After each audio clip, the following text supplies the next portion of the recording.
নমস্কার বন্ধুরা, কেমন আছো তোমরা? আশা করি তোমরা সবাই ভালো আছো। আমিও খুব ভালো আছি।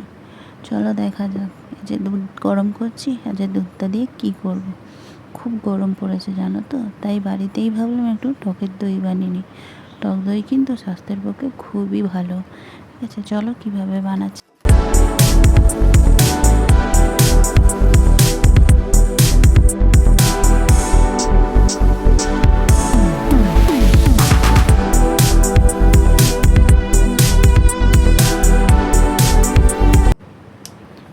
দুধটা অনেকক্ষণ ধরে গরম করছি, ভালো করে ফুটিয়ে ফুটিয়ে দুধটাকে একটু ভালো করে একটু ঘন মতন করে, খুব বেশি ঘন করার দরকার নেই, একটু ভালো করে জাল দিয়ে নিও।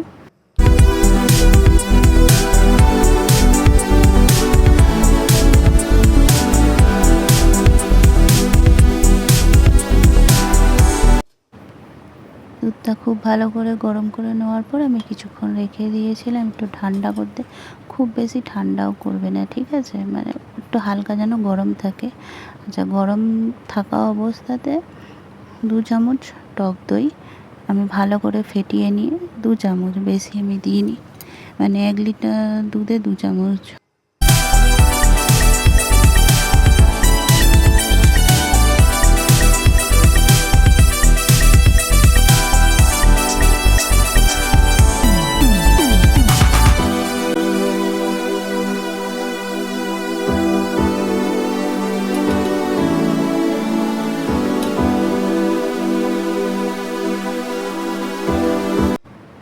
ভালো করে দুধের মধ্যে দইটা মিশিয়ে নিয়ে আমি এবারে একটা ছাঁকনি দিয়ে মাটির ভাঁড়ের মধ্যে ছেঁকে নিলাম। তোমরা পারলে স্টিলের একটা বড় টিফিন কারিতেও বসাতে পারো, সুন্দরভাবে বসবে, কোনো টেনশান নেই, খুব সুন্দরভাবে দই বসবে। এবারে দেখো আমি দুধটাকে ভালো করে ছেঁকে নিয়ে মাটির ভাঁড়েটা ভালো করে চাপা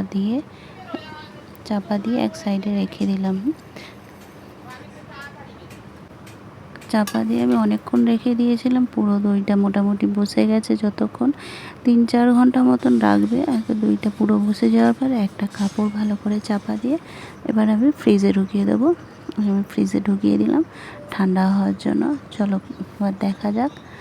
তারপর আমি ফ্রিজে বার করলাম, কাল পরের দিন বার করেছি আমি। দেখো আমাদের দইটা কেমন বসেছে, দেখা যাক দইটা কেমন বসেছে। চলো দেখো তোমরা।